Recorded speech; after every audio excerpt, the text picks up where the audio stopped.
tema da mensagem que vamos partilhar com os irmãos nesta manhã é o Deus que ouve o nosso clamor. O texto que servirá de base é o Salmo de número 40. Não será projetado este salmo. Os irmãos que têm suas Bíblias podem abrir ou acompanhar no telemóvel, mas o pastor fará a leitura. Salmo 40.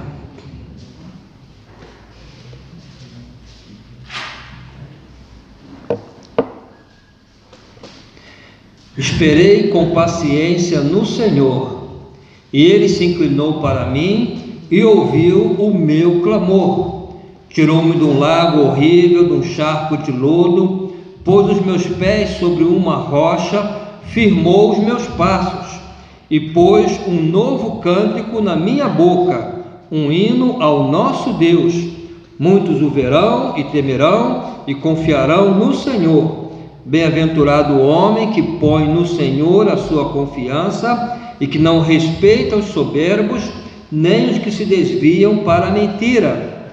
Muitas são, Senhor meu Deus, as maravilhas que tens operado para conosco, e os teus pensamentos não se podem contar diante de ti. Se eu os quiser anunciar e deles falar, são mais do que se podem contar. Sacrifício e oferta não quiseste, os meus ouvidos abriste. Holocausto e expiação pelo pecado não reclamaste. Então disse: eis aqui venho, no rolo do livro de mim está escrito: deleite-me em fazer a tua vontade, ó Deus. Sim, a tua lei está dentro do meu coração. Preguei a justiça na grande congregação, eis que não retive os meus lábios. Senhor, tu sabes, não escondi a tua justiça dentro do meu coração. Apregoei a tua fidelidade e a tua salvação. Não escondi da grande congregação a tua benignidade e a tua verdade. Amém? Que Deus possa abençoar a sua palavra em nossos corações. O salmista, ele inicia este salmo com um maravilhoso testemunho sobre Deus. O testemunho de que nós temos um Deus que se inclina para nós, um Deus que não é indiferente à nossa dor, ao nosso sofrimento e nem às nossas necessidades, mas um Deus que ouve o nosso clamor. Ainda que o nosso clamor seja por uma situação angustiante, uma situação difícil de solução para nós, dramática, desesperadora, como havia sido a situação do salmista. Irmãos, observemos a dramática situação em que o salmista se encontrava. Ele diz no salmo: tirou-me de um lago horrível, resgatou-me de um charco de lodo. A situação do salmista era tão dramática, tão desesperante ou desesperadora, que ele sentia-se como alguém que estava a afogar-se num lago horrível ou a afundar-se num charco de lodo. Mas o que aconteceu? Ele diz que orou ao Senhor, teve paciência para esperar pelo Senhor, e o Senhor se inclinou para ele e ouviu o seu clamor.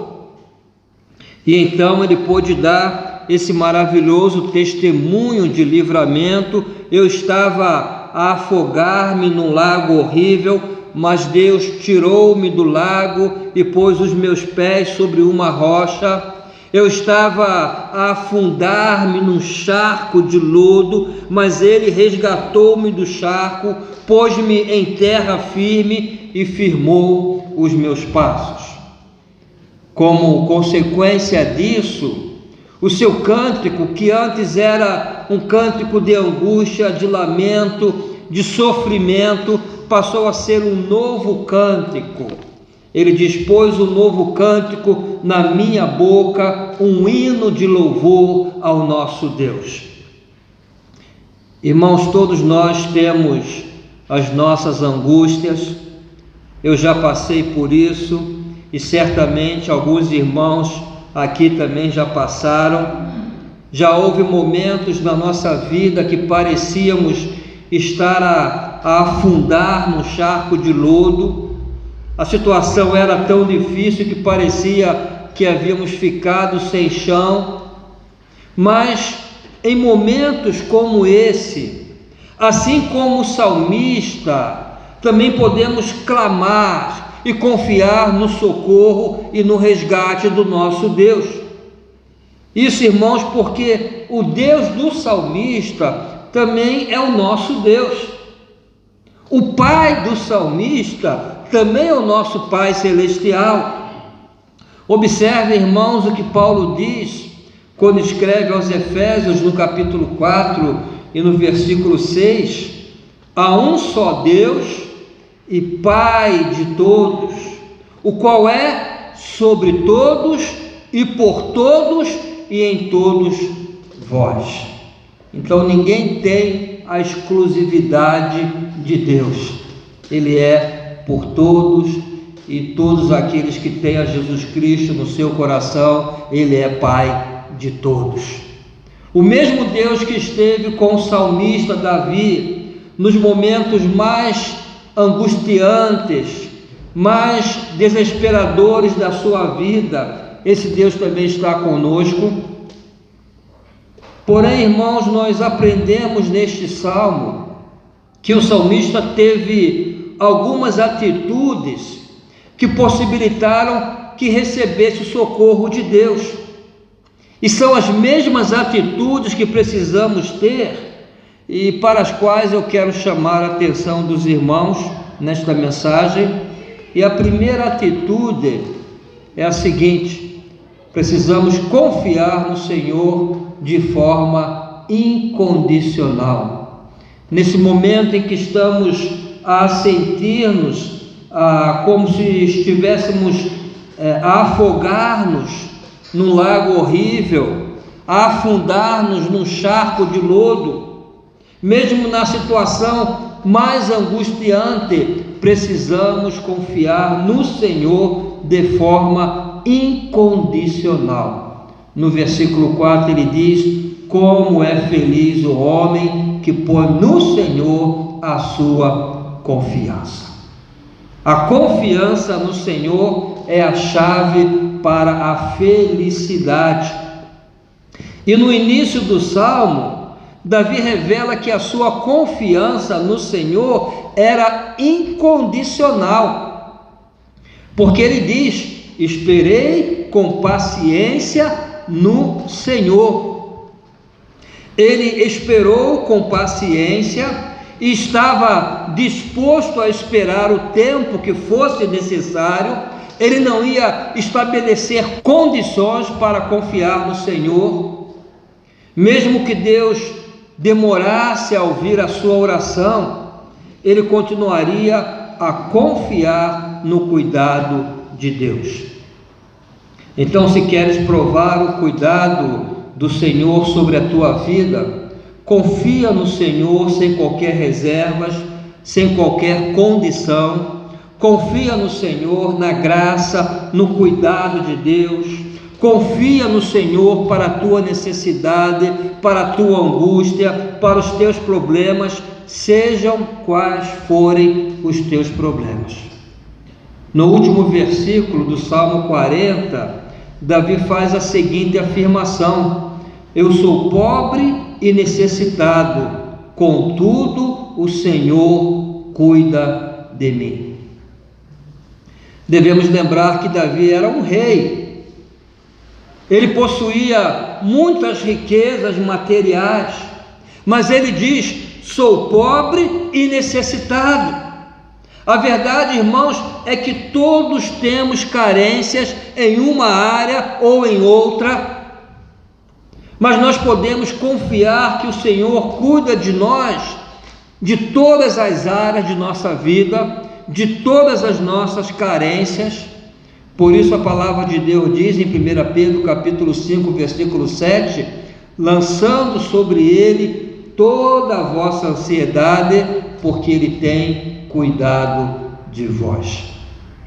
Os homens nos decepcionam, mas Deus nunca nos decepcionará. Ele é digno, ele é fiel. Por isso o salmista afirma: como é feliz o homem que põe no Senhor a sua confiança. Então confia no Senhor. Em segundo lugar, deves esperar com paciência. Versículo 1: esperei com paciência no Senhor, e ele se inclinou para mim e ouviu o meu clamor. A espera com paciência está relacionada ao tamanho da nossa fé, da nossa confiança no Senhor, Quem crê, quem confia no cuidado do Senhor, espera com paciência. Sabe que ainda que pareça demorar, a resposta de Deus sempre virá na hora certa. A verdade, irmãos, é que o relógio de Deus nunca se atrasa, nunca se adianta e nunca se atrasa. Deus sempre nos responde na hora certa. Nós operamos dentro do Cronos, que é o apelido dado ao tempo do homem, Cronos, de onde vem cronologia, cronológico. Mas Deus opera dentro do Kairos, que é o apelido dado ao tempo de Deus. É um tempo que está sobre este tempo, é a eternidade. O tempo de Deus, o Kairos de Deus, que é sempre o tempo certo, não está subordinado ao Cronos, o tempo do homem.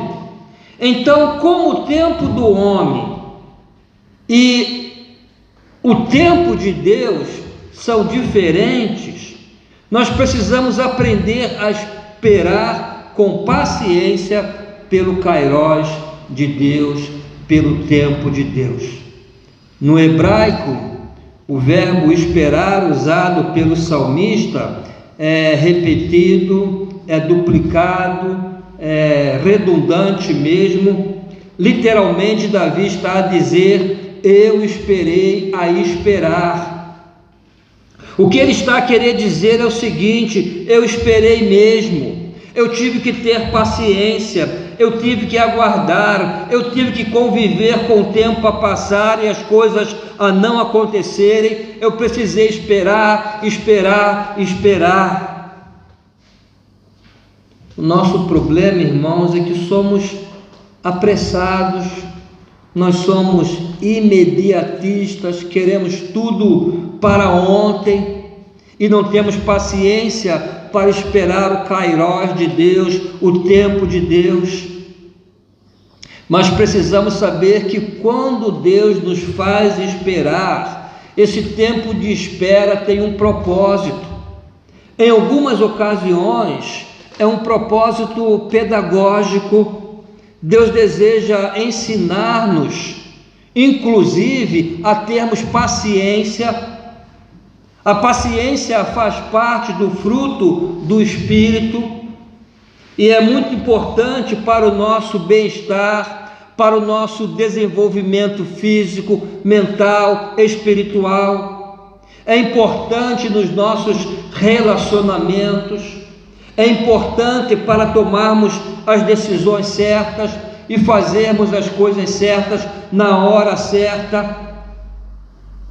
Se formos sinceros conosco mesmo, nós vamos admitir, irmãos, que muitos dos nossos problemas foram causados pela nossa falta de paciência, porque não soubemos esperar, não tivemos paciência para esperar o tempo certo de agir, o momento certo de falar, de tomar determinadas decisões. Não tivemos paciência para esperar pela resposta de Deus, pelo Kairos de Deus. Então tomamos decisões precipitadas, realizamos ações precipitadas, e aí vem os problemas. Isso aconteceu até mesmo com Abraão, o pai da fé, e sua esposa Sara. Eles tinham uma promessa de Deus, a promessa de que teriam um filho, mas o tempo passou, nada aconteceu, e não tiveram paciência para esperar pelo tempo de Deus. E o que fizeram? Decidiram seguir por um atalho. Sara disse a Abraão que tomasse a sua escrava para ter um filho com ela. Abraão aceitou a sugestão de Sara, teve um filho com a escrava, mas aquele filho não era o filho da promessa de Deus. O filho da promessa de Deus a Abraão seria com Sara e não com uma escrava. E isso aconteceu anos depois da precipitação de Abraão e Sara, mais ou menos 10 anos depois. mas porque não tiveram paciência para esperar. A decisão precipitada que tomaram causou-lhes sérios problemas. Queres ser feliz e provar o cuidado de Deus sobre a tua vida? Ponha a tua confiança no Senhor e espera pacientemente pelo Senhor. Em terceiro lugar, deves ter prazer na vontade de Deus. Se queres realmente sentir o cuidado de Deus na tua vida, deves ter prazer na vontade de Deus. Versículo 7: deleito-me em fazer a tua vontade, ó Deus meu, sim, a tua lei está dentro do meu coração. Davi certamente tinha os seus desejos, a sua vontade, os seus planos e sonhos, mas aqui ele declara que o seu maior deleite, o seu prazer, a sua alegria estava em fazer a vontade de Deus. Assim como Paulo escreveu quase 1000 anos depois, Davi sabia que a vontade de Deus era sempre boa, perfeita e agradável. Por isso ele dizia: deleito-me em fazer a sua vontade. Por isso, por mais que tivesse a sua própria vontade, o que ele mais desejava era que a vontade de Deus prevalecesse na sua vida. Irmãos, não devemos esquecer-nos de que essa é uma condição indispensável, imperiosa mesmo, para que as nossas orações sejam ouvidas. 1 João 5,14: e esta é a confiança que temos nele, que se pedirmos alguma coisa segundo a sua vontade, ele nos ouve. Orar não é adequar a vontade de Deus à nossa vontade, mas é adequar a nossa vontade à vontade de Deus. Na oração do Pai Nosso, Jesus ensina isso claramente. Ele ensina que nós oramos não para que seja feita a nossa vontade, mas para que seja feita a vontade de Deus aqui na terra como no céu. Algo muito interessante, irmãos, e até fascinante que encontramos neste salmo é a afirmação do versículo 5, quando ele diz assim: muitas são, Senhor meu Deus, as maravilhas que tens operado para conosco, e os teus pensamentos não se podem contar diante de ti. Eu quisera anunciá-los e manifestá-los, mas são mais do que se podem contar. A nova tradução da linguagem de hoje da Bíblia traduz este versículo de uma forma mais clara. Diz assim: tu tens feito muitos planos maravilhosos para o nosso bem. Ainda que eu quisesse, não poderia falar de todos eles, pois são tantos que não podem ser contados. Segundo essa tradução, fica claro que Deus não nos colocou neste mundo, irmãos, e nos deixou a nossa própria sorte. Não, Ele tem planos para a nossa vida, Ele tem propósitos para a nossa vida. Ele não nos deixou aqui para que vivamos a nossa maneira, mas Ele tem planos para nós, planos maravilhosos para a nossa vida, e Ele deseja escrever a história da nossa vida. Essa tradução está perfeitamente de acordo com o que Deus diz através do profeta Jeremias, capítulo 29, versículo 11: porque eu bem sei os pensamentos que tenho a vosso respeito, diz o Senhor, pensamentos de paz e não de mal, para vos dar o fim que esperais. Deus tem planos, pensamentos, planos a nosso respeito, para a nossa vida, para a tua vida. Ele deseja escrever a história da tua vida. Mas para que isso aconteça, precisas deleitar-te na vontade de Deus, desejar que a vontade de Deus realmente se cumpra na tua vida. Irmãos, a única garantia de sucesso que temos na vida é se nos adequamos à vontade de Deus. Por outro lado, viver fora da vontade de Deus é viver num lugar muito perigoso, cheio de incertezas, sem nenhuma garantia. Mas viver no centro da vontade de Deus é o lugar mais seguro do mundo. Não importa onde estejas, pode ser na China, no Japão, em Portugal, no Brasil, no Peru, não importa, mas se este lugar no momento representa o centro da vontade de Deus para a tua vida, será sempre o melhor lugar para a tua vida. E será nesse lugar que Deus escreverá alguns, ou talvez todos os capítulos de uma bela história da tua vida. Irmãos, os melhores capítulos da história da minha vida até o dia de hoje foram escritos quando eu estive no centro da vontade de Deus.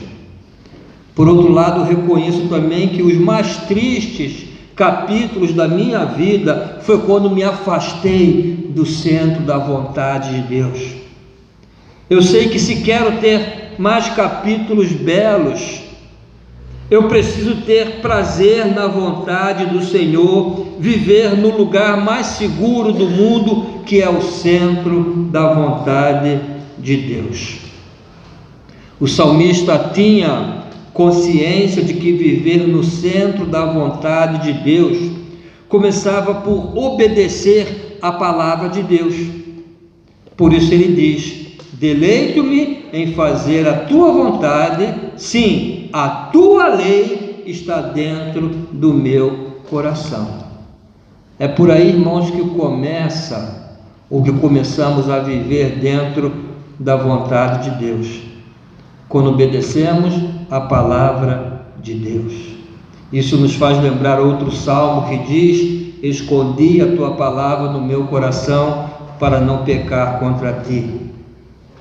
Não é possível viver no centro da vontade de Deus sem obedecer a palavra de Deus, sem tê-la bem guardada no coração, para que te proteja do pecado, o pecado que te afasta do centro da vontade de Deus. Portanto, se queres que Deus escreva uma bela história na tua vida, tenhas prazer na vontade de Deus e revele esse prazer através de obedecer a palavra de Deus. Eu te garanto que essa história que Deus vai escrever não terá um final feliz. Como assim, pastor? Porque o final da tua história não será aqui nesse mundo. Aqui é apenas um prefácio, uma introdução. A tua história continuará por toda a eternidade e nem terá um final, porque será uma história de felicidade eterna. Então a história que Deus escreve não tem final feliz, porque é a história de felicidade eterna. Em quarto lugar, deves testemunhar sempre da fidelidade de Deus. No versículo 10 ele diz: não escondi a tua justiça dentro do meu coração, apregoei a tua fidelidade e a tua salvação, não escondi da grande congregação a tua benignidade e a tua verdade. O que o salmista está a dizer aqui é que ele não deixou de dar testemunho da justiça e da fidelidade de Deus. Ele passou por momentos terríveis, situações dramáticas, mas em vez de viver a lamuriar-se, a lamentar, ele escolheu dar testemunho da bondade de Deus. Irmãos, a vida não é fácil, todos passamos por aflições, por angústias, mas viver a lamentar, a lamuriar, a murmurar, a reclamar não resolve, só piora, nos torna mais infelizes. Então faça a opção pelo louvor, pela gratidão, mesmo que ainda não tenhas tido a resposta de Deus para esta situação, louva ao Senhor e fala das bondades do Senhor, da sua fidelidade, das muitas demonstrações que Ele já deu na tua vida, que realmente cuida de ti. Com certeza já tiveste muitas experiências do cuidado de Deus para contigo. Então declara isso, louva a Deus por tudo que Ele já fez e louva também pelo que Ele fará, porque Ele se inclina para ti e ouve o seu clamor. Deves fazer isso porque tens um Deus que se inclina para ti quando clamas, tens um Deus que ouve o teu clamor, porque Ele deseja o melhor para a tua vida. Isso te ajudará a confiar mais e a esperar pacientemente pelo Senhor, a saber que Ele tem a hora certa para ouvir o teu clamor e que a sua vontade para a tua vida é sempre boa, perfeita e agradável. Irmãos, eu quero concluir essa mensagem a lembrar o que Davi declarou no Salmo 23. O Senhor é o meu pastor, nada me faltará. O que está a dizer aqui é que Deus cuida de ti como um pastor cuida das suas ovelhas, e podemos dizer que cuida ainda melhor, pois além de ser pastor, Ele também é Senhor. O Senhor é o meu pastor. Ele é o Senhor de tudo, é o Senhor desse mundo, é o Senhor das doenças, é o Senhor dos problemas, é o Senhor do universo. Ele é o Deus Todo-Poderoso que tem todas as coisas debaixo do seu controle, e esse Senhor é o teu pastor. Portanto, confia, espera, tenha prazer na vontade de Deus, declara a sua justiça e a sua fidelidade, porque Ele é o Deus que se inclina e sempre se inclinará para ouvir o teu clamor. Ele não está lá no céu indiferente do que acontece aqui. Davi disse: esperei com paciência no Senhor, e Ele se inclinou. Ele deu atenção, não ficou indiferente. Ainda que estejas a afogar-te no lago mais horrível, ou a afundar-te num charco de lodo, podes clamar, que Ele se inclina e ouvirá o teu clamor. Amém? Amém. Vamos louvar o Senhor.